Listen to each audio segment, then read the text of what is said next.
नबी सल्लल्लाहु अलैहि वसल्लम ने फरमाया, आदम से लेकर कयामत तक दज्जाल से बड़ा कोई फितना नहीं आएगा।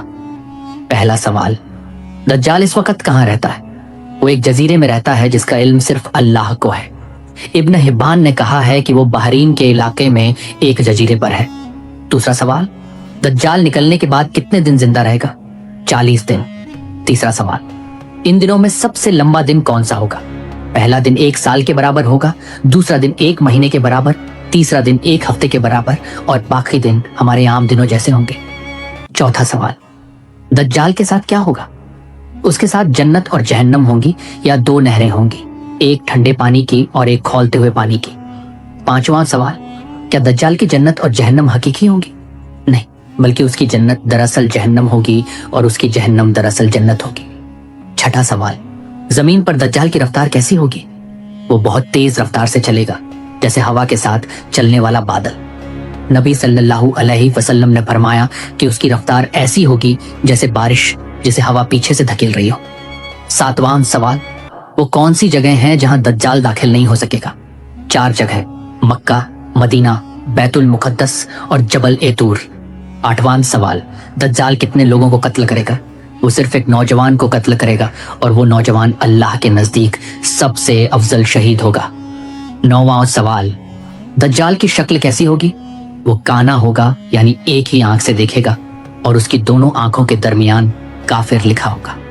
ये लिखा हुआ निशान सिर्फ मोमिन देख सकेगा और उससे भागेगा, जबकि काफिर उसे नहीं देखेगा और दज्जाल की पैरवी करेगा।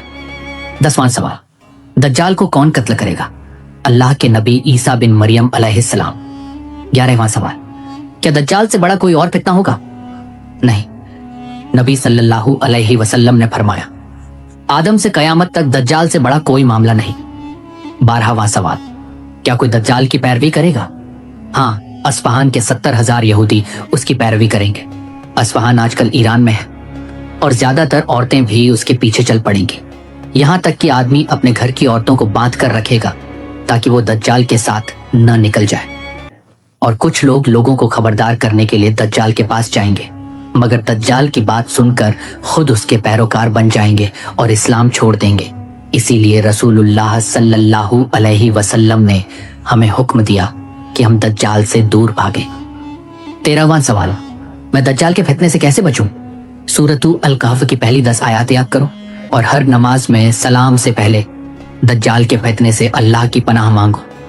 ऐ अल्लाह, हम जहन्नम के अजाब से तेरी पनाह मांगते हैं, कब्र के अजाब से तेरी पनाह मांगते हैं, जिंदगी और मौत के फितने से तेरी पनाह मांगते हैं और मसीह दज्जाल के फितने से तेरी पनाह मांगते हैं।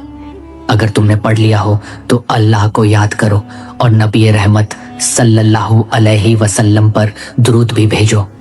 ऐ अल्लाह, हमारे सरदार मोहम्मद सल्लल्लाहु अलैहि वसल्लम पर दुरूद व सलाम और बरकतें नाजिल फरमा।